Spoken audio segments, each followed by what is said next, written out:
Followers of Islam believe that the Quran is a collection of revelations received by the Prophet Muhammad from God about 1400 years ago. They believe that Muhammad was the last of a series of prophets and teachers and messengers that included Adam, Moses, Jesus, Abraham, all names revered by us as well. The word Islam means peaceful surrender to the will of God. The Quran was written at a time when the Muslim people were being driven from their homes, persecuted, and killed. The Old Testament was written at a time when Jewish people were being driven from their homes, persecuted, and killed. And religious scholars will tell you that most Holy Scriptures have stories of war and violence in them. Throughout history, most faiths have used these texts to justify violence. And if there's anyone in this room at this moment who's thinking that I've got it wrong, after church today, pull out your Bible and look up Psalm 137.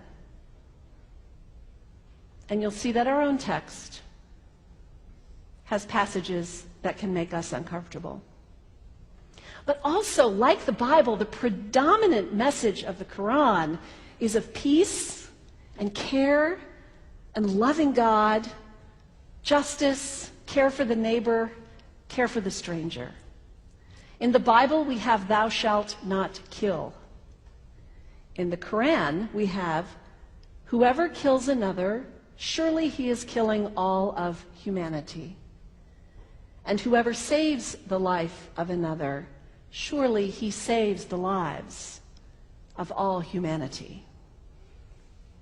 These are words of peace, words of faith, words that could save the world if we would take them to heart. The second thing you can do the next time someone sends you one of those emails demonizing Islam, delete it. Don't forward it.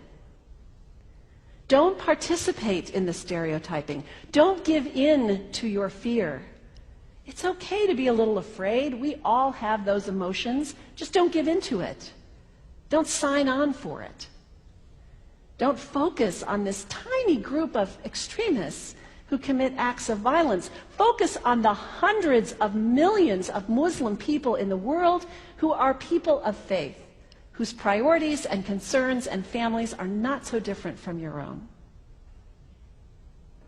And third, when you think of Muslim people, think of individuals. Think of the professor at Ohio State. Think of the engineer at Honda. Think of the teacher at the elementary school down the street. When you think of Muslim people, remember those who died on 9/11, not the hijackers. There was only a handful of them. Remember Mohammed Sunhami Hamandi.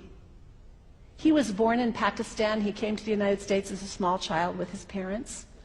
He played high school football. He went to college. He became a part-time ambulance driver.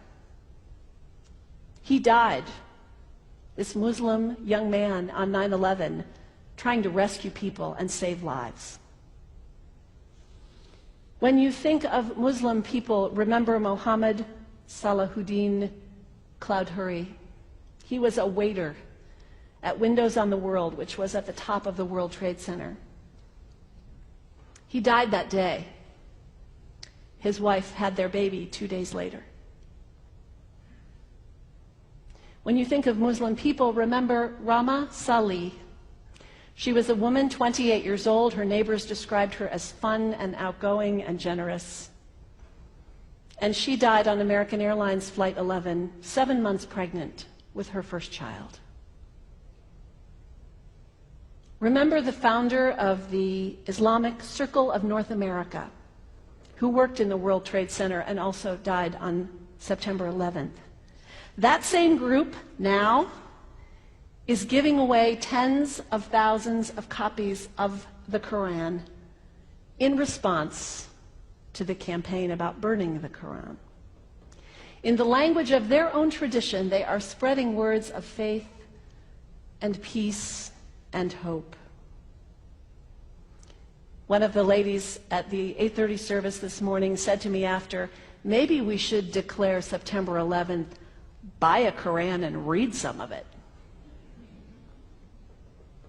It is for us to share our message of love and hope and peace, but let us do it with grace and respect and above all, humility. God grant us, as individuals, as a nation, as Christians, the humility for this work.